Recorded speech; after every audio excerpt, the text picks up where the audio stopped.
If I went up to Dave and said, Dave, I need like 200 grand to borrow, I want to flip this house.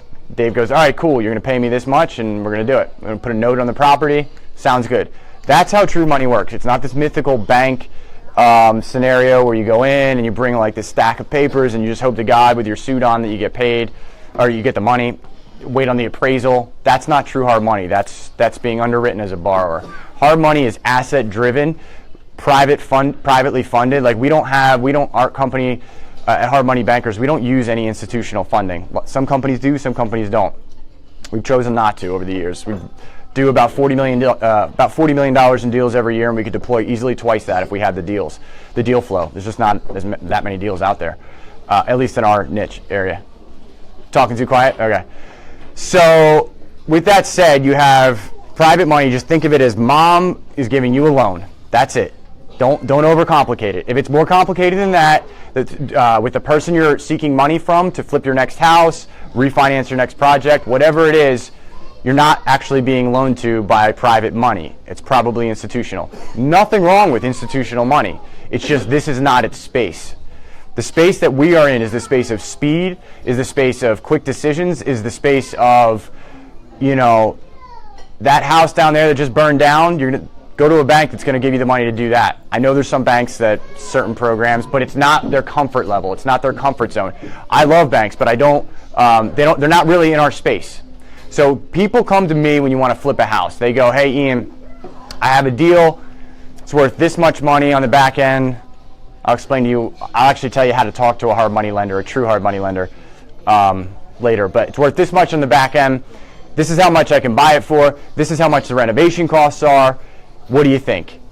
If you can't get an answer that same day usually or within 24 hours based on just those numbers, you're just not dealing with a private money lender because we are looking at the asset primarily.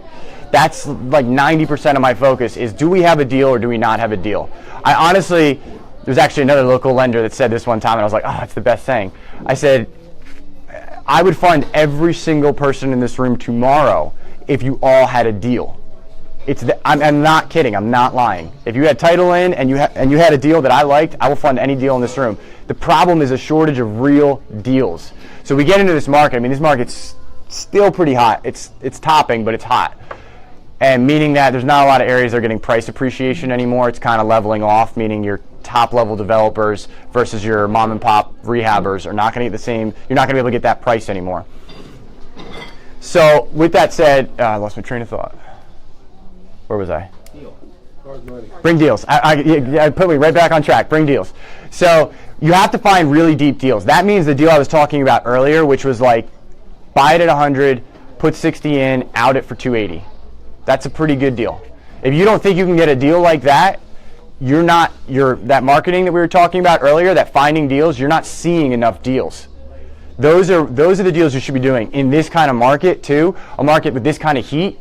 So this market's really hot and it's sexy and it will cover up mistakes as it continues to people continue to buy. The second that thing pulls in, everybody that had that marginal deal, hey, I'm going to put 10 grand into this 4,000 square foot house, I'm going to resell it for $200,000 more, you're wiped off the map. That's what happens. So when you buy deals, you should buy them even deeper right now. The time that you probably could have bought and been pretty safe with getting away with mistakes would have been maybe like 2010, 2011. Now we didn't know, I think we actually probably reached a true top probably maybe a year and a half, 2 years ago. You don't see it yet, you don't feel it yet. But, and then we'll feel the effects coming later.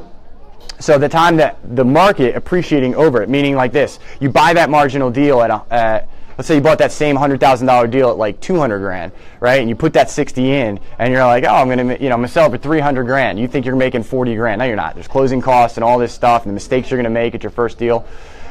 Well, the market all of a sudden, after you've finished the project in 8 months, goes up to 350, right? While you're doing the project, it went up to 350, and I've seen that. You go and you sell for 350, and you go, whoa, I just made 80 grand, right? The reality is, what happened was, it wasn't you being smart. It was the market bulldozing over your mistakes. Now, we all make mistakes. I'm not talking like I know everything. All I know is that when that happens, be aware of it. Say, hey, I just got out by the skin of my teeth. I made a lot of mistakes. I'm not buying that high again. So when you come to me, I'll just use myself because that's the lender I know around here. You're either going to have a few local lenders that know how to close with all different appetites. What happens is this. Actually, guys, Chris Shepis right here, that's Chris. Chris does all of our deals in South Jersey. So he's going to be the guy you're going to want to talk to about anything in South Jersey. Philadelphia and so forth is what I handle. You will send Chris an email that says, Chris, I have a deal of these numbers. Chris is going to say, okay, I'm going to send it over to Ian. Ian's going to take a look at it, and I'm going to send numbers back. And you're going to go, oh, man, this deal is like 100. I needed like 100 and 200 grand, and you're making me bring like $100,000 cash to close. This sucks. I don't want to do it. Right? What am I actually saying to you? You overpaid. Bang. You overpaid. So I'm not trying to not do a deal with you. And in fact, I'm not trying to have you bring a lot of money to the table. I'll have you bring some. But what I'm saying to you is you can use somebody like me as a backboard. A true hard money lender becomes a really good backboard for your deals. It doesn't mean I know everything, and I'm not always right. But what I am is a good set of eyes to see your deal. This is not, there's some really good appraisers and there's some really not good appraisers. But appraisers do not put their money in the deals, right? So I don't use an appraiser. True hard money lenders don't use an appraiser because we have to know our own deals.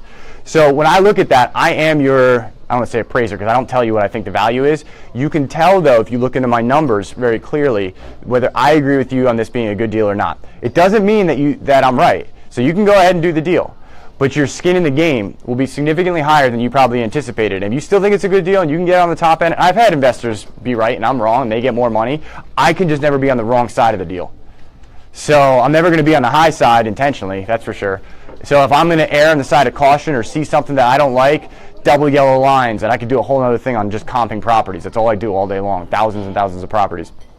Is I look at that and I say, something's bringing the value down, or we don't see eye to eye, and it's okay. Don't take it personally. Most of my best clients, they just shoot me like 4 or 5, 10 deals a week, and they just go, hey, what do you think of this? Here, and they give me the numbers. They did their research. Don't just fire me like Zillow listings or something. And then I spit them back. And they go, okay, these 3 will work. These are good. You and me are eye to eye. These 7, you're seeing something I don't, not comfortable with it. So a good hard money lender becomes a safety net, a guidance for what you're doing. Yeah.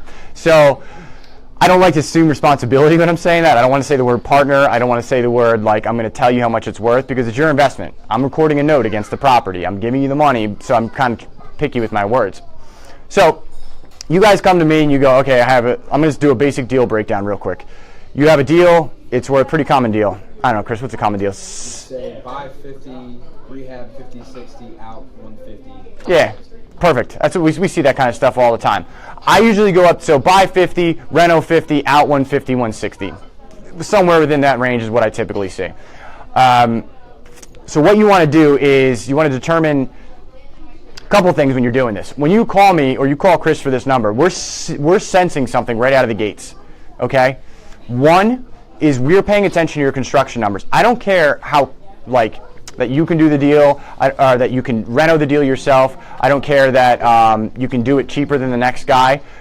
I don't even care if your number is very dead accurate. If it's $45,000 versus $55,000 in renovations, I don't really care. What we're smelling and we're looking for is if that house, that 4-bed, 2-bath in the suburbs, you should be putting 60 grand into, is 2,000 square feet, reselling it 230, whatever, and you go, I can get this done for 15 grand. We're way apart. And what that just says is you're not respecting the money, or you don't know what you're doing with it. Like, I'm telling you, you're wrong. I agree, 100%. It's just impossible. So when that happens and you say, hey, I think I'm going to get more money, sure, I'll give you a number, but it's going to be really, really low. Because I'm assuming that house is, you're going to screw it up, and what's going to happen is I'm going to end up dealing with the house as it stands anyway, right? So it's really important that you nail a few things when you call up a hard money lender. Now, I say there's 2 kinds of lenders. You have me, local, the guy that you call and you give a few numbers to, and we either have a deal or we don't. The other kind is the one that starts asking you for your W-2s and your tax returns, and you go, wait a minute, I thought I just avoided a bank. The reality is, in the back end, it's the bank's way of kind of getting into our space of the private money, where they institutionally fund private money lenders. So they basically go, here's $100 million, but I have to underwrite every one of your files. So you basically are submitting your file to a bank. You don't even know it. So it works for some people, for sure. That's okay. But if you're coming to somebody that needs to close in 24 hours, no appraisal, you're probably calling a local guy. And in the event that you're doing that, you want to make sure that you have, that first phone call is important. Make sure you have the deal low enough. So you're going to tell me the acquisition price, the construction numbers. Don't trick yourself. You trick yourself, you trick your bank account, and you're in trouble. So be honest. Have have like two contractors maybe look at it. Know what has to be done. When you go into a house, and it can be done where you don't have to renovate everything top notch. Don't get into the habit of that. Assume everything's got to be renovated, top to bottom. Roof, I don't care. I don't care if the heater was just put in 3 years ago. Don't save it. Just put the cost in to do it. And you start adding that up. Nobody better than Dave at that. He'll tell you exactly what this thing should cost. He'll just look at it and go, this is how much it costs. He knows, right? Because you can't fudge somebody coming in. Go buy, if you want to buy a car down the road, and you go, all right, I'm going to buy the car. I'm going to sell it the same price, but this engine is 6 months old, and this one's brand new off the lot. How are you going to sell it for the same price if I have the choice between two cars? I'm going to take the one brand new right off the lot. I don't want the 6-month engine. It's the same thing in a house. So account for everything having to go into fully renovated. So at that point, I'm going to assume you've called and you've said, all right, first we've got a deal, because I'll know right away. I'm probably, if I'm in front of my computer and you've given me the numbers, I'm probably in trend. I'm probably looking at my comps. I'm deciding what I think the value is. And then I look at it and you go, oh, I got this deal at like 60. And I'm like, wow, great. If you're at 180 is the out. I'm like, all right, we're talking. And then you go, you don't want to shoot the deal in the foot by going, and it only needs like 15, and I can save this, and I can save that. No, you can't, no, you can't, no, you can't. Not doing the deal. You go, okay, it needs 45 to 55. That's where I need to be. And this is, I'm just throwing some numbers at you, but if you don't, the people nodding your head know what I'm talking about. The people that don't, you need to go learn what I'm talking about. You need to understand this. You need to call a guy like Dave and be like, I need this project managed or whatever. But that's what you need to do, and is have a guy like that knows what they're doing. And if you don't have that, all you're going to do is lose money. In fact, all you're doing is paying more for the deal, right? So if you're wrong, let's say I'm right and you're wrong or whatever. You think it's 15, I give you the money, and you go, oh man, I needed that extra 40 grand, right? What do you think? I'm not paying for it. You are. So you're going to come up with that 40 grand. And what you might as well have just done is paid 100 grand for that house instead of 60. It's the same thing. You might as well just pay more for the deal and overpay up front, because it's the exact same thing. So buy deep, know your construction numbers. That is the second place that I see, or probably the first place I see a deal either go really well or really poorly is based on construction. Know your construction numbers and have the right team in place. And the other thing I ask for is the ARV, after repair value. I think everybody in here is probably familiar with that. The ARV, not because I care what your ARV may be, because I can't, not that I can't care. I have to care what my number is, because I have to have the integrity of sticking to my own numbers.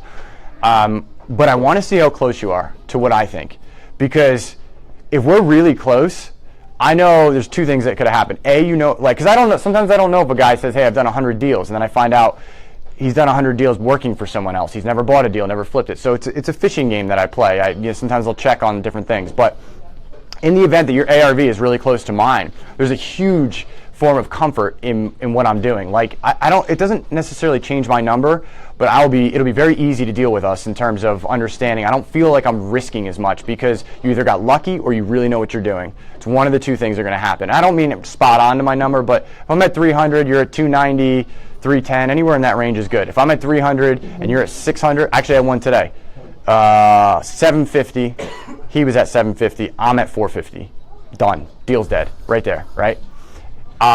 So if you have those three things in place, and you have a lender that is a true asset lender, that's what they're looking for when you come to them for the phone call. Now you're in a position, how am I on time, Dave, by the way? You're good. Okay. So now you're in a position, we've established that you've gotten a good deal in front of us. You look at it, bang, Chris is going to send you back. It's called an estimated use of funds, or just a breakdown of how the costs work. And you're going to see all these numbers, and you're going to say, whoa, what does it all mean? And then you look at it, and you kind of make sense of it. So the top line is, okay, my number is usually going to be about 65% of the after repair value, give or take. That can fluctuate depending on the deal, depending on my comfort level. But let's say it's about 65% of the ARV. Okay. So I like to also see skin in the game. So even if you're under 65% of the game of the deal, I like to see skin in the game, because I need you to sweat with me a little bit. There's no money down 2008 stuff. I mean, not happening. Don't ask, don't do it. Unless you have other properties you own free and clear that you can attach as cross collateral. But that's for the people. If you want to talk about that after, I'd be happy to chat with you. That's great too, because we can use those like piggy banks. But assuming you don't have that, I like to see skin in the game. On a great deal, 15% cash to close of the total loan is pretty common. And you can go well north of that depending on what we think the ARV is. Again, that comes back to if you have a high level of cash to close, if you're above like 25 or even 30% cash to close with me, I'm really saying to you, we don't see something eye to eye here. That's the magic number when you look at it. So you have all these numbers, and it's going to have on there a construction draw. And that's very common in the private lending world, a construction draw. Is anybody familiar with what that is? Banks even do it. So a construction draw, it doesn't mean like, okay, I need 50 to reno and I need 50 to buy it. I don't give you 100 grand on the first day, because that house is not worth what the money I just gave you yet. You're going to make it worth where my 100,000 is going to be in position for. So you're going to have maybe 4 or 5 draws. That what happens is you begin the work, you do the kitchens, the bathrooms, whatever. You say, hey, I need an inspection done. Bang, we come out, we take a look, we take pictures. Yep, work looks good. We'll wire the money in that day to maybe 5,000 or 10,000. However you want to do the draw schedule is fine. But those are the draws. So that's something you would see on the... Let me say something. Yeah. He's saying to you, he's going to release funds to you as you complete work. That's right. That's the way it's supposed to be done. So if you got these contractors coming up to you saying, I want a third for this, a third for that, that's all bull. Everything in construction should be done on a draw schedule, which means line item cost. That's how he's going to release funds to you. And he's not going to say you're going to get the mechanical done and send you a check for $7 grand. You want a few things done. That's you don't right. Want to, he wants a few things done, and that way you get one big check. But you got to have the funds to pay the guys. So that's what I used to do. I used to pay them and get, I used a bank, or Ian wasn't in lending at that point, but and then they would give me a big check to cover everything that I put out. Okay, sorry. Yeah, no, that's good clarity. And the reason being, so you want to have some. What Dave is also saying is you need some working capital in between. You call it float, call it whatever. I mean, we can come out within a week, but you're gonna have to have some float or whatever you have worked out with your guys. Some people pay their contractors on the back end. Just establish that with your contractors up front, and understand you're gonna have to have. We don't give you money to start the project up front. It could be like a 10 grand swing or whatever it may be. So I don't check bank statements really. Like I'm not, send me how much money you have in your account. Send me, like I said, I don't look at your W-2s. You're either showing up with the cash to close or you're not, and then you're moving. So with that said, you want to have an understanding that you're going to need a little bit of money to work with on the backside, and you should have it anyway in case something happens as a mistake. You don't want to come to the table and go, I have 30 grand in my account, 30 grand closed, I have no money, and I can't make my mortgage payment. Not a good spot to be in. So you want to have some working capital above the cash to close. So what happens is we escrow that money at closing against the total loan. So $100,000, $50,000 is escrowed. Maybe you have let's say you have a $60,000 acquisition with $50,000 escrowed against 100 grand. That sounds really confusing, right? Basically what I'm saying is I'm bringing 50 grand towards acquisition to the table. You're bringing 60 plus closing costs. That's what I'm saying to you in that scenario. So, and then once you guys say, hey, looks good, we want to go, it's a lot cleaner on the sheet when you see it. True hard money lenders don't need an appraisal, and they will close within, I've done it in 24 hours. We have definitely done 24-hour closings. And I really prefer not. In fact, no. Terry at our office really prefers not to. Terry is a hero, and she gets all the deals done for us, and she is a wizard on the back end. But when I throw a 24-hour closing on her, God bless her, she'll get a nice Christmas present this year. We've done a few of them. So that's the difference between like private money and when you get into like bank money. Again, nothing wrong with banks. It's just different space. It is a different space for investors. Let me see. Other stipulations, little odds and ends would be, I don't like to lend on properties. This is our appetite. I don't like ground up. Ground is actually, it's a whole other story, but ground is a risky position for a lender. So just ground is not really our appetite. If you have cross collateral, other properties that you can place that have no position against them, that I can place a position against to use as offsetting my risk, we can do that. There was I like to lend at properties that resell at $120,000 or higher on the resale. Not the loan size, the resale. Anybody want to take a stab at why? You got to think like a lender here, which is like the whole world's ending always. That's how we think.